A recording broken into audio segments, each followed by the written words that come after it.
Como está o ambiente, como está a situação, as expectativas quanto a esse julgamento? Agora sim, por favor, Selma.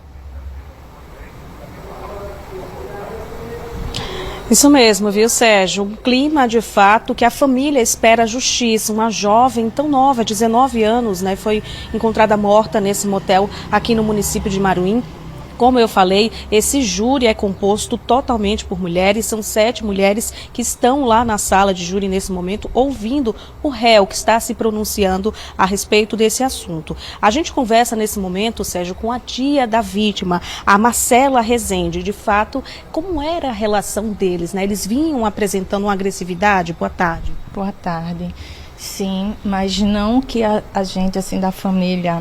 Só algumas pessoas da família que presenciou algumas vezes isso. E, assim, quando eles terminaram o relacionamento, ele ficava rondando na casa, à noite, 2 da manhã. Sempre que ela saía, que retornava, ele estava lá.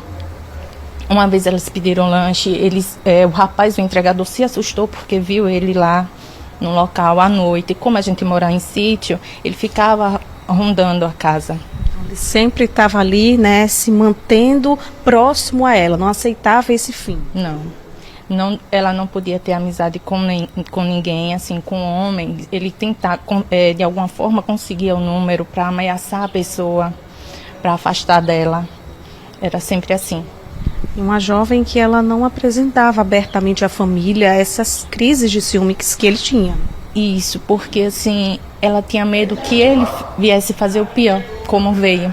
Se ela tivesse conversado com a gente, se a gente tivesse prestado um boletim antes, eu acho que, não sei, deveria... se a gente pudesse fazer alguma coisa por ela, assim, eu acho que ela deve ter sofrido muito calada. Jovem cheia de sonhos. Cheia de sonhos, fazia faculdade de enfermagem, tinha muitos planos. Assim, é muito triste falar dela, lembrar dela pela pessoa que ela era.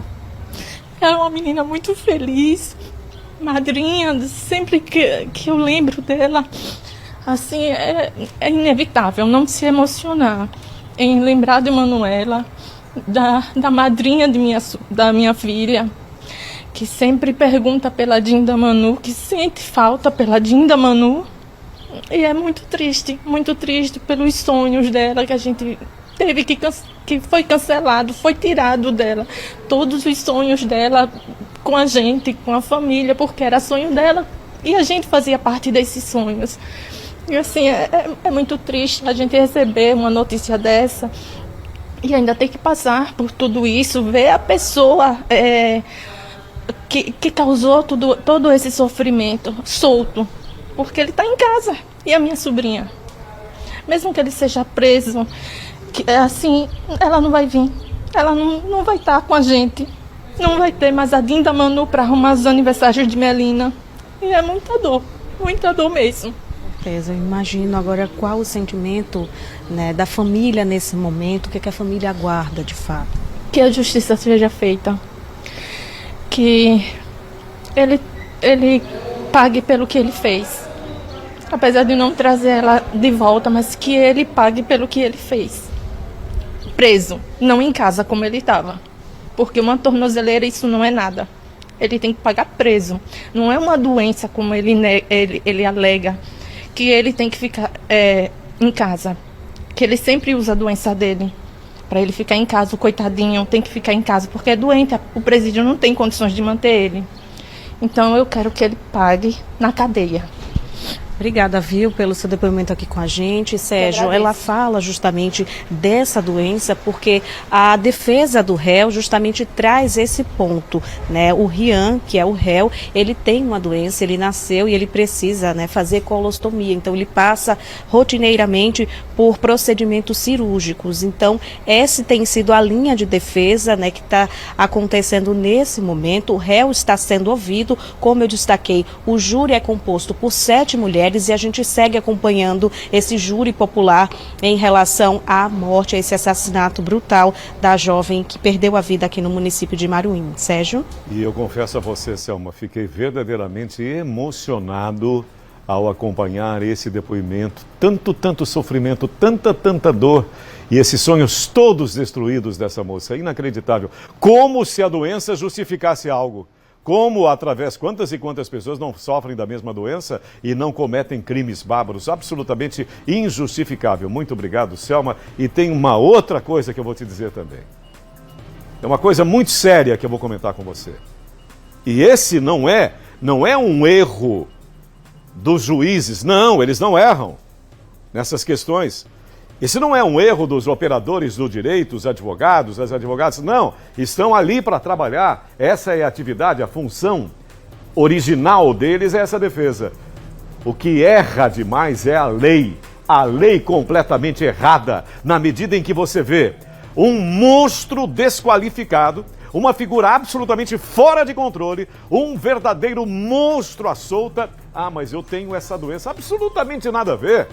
E vai pra cadeia mesmo. E vai ter aquele tratamento meia boca lá na cadeia mesmo. Porque é o que você merece.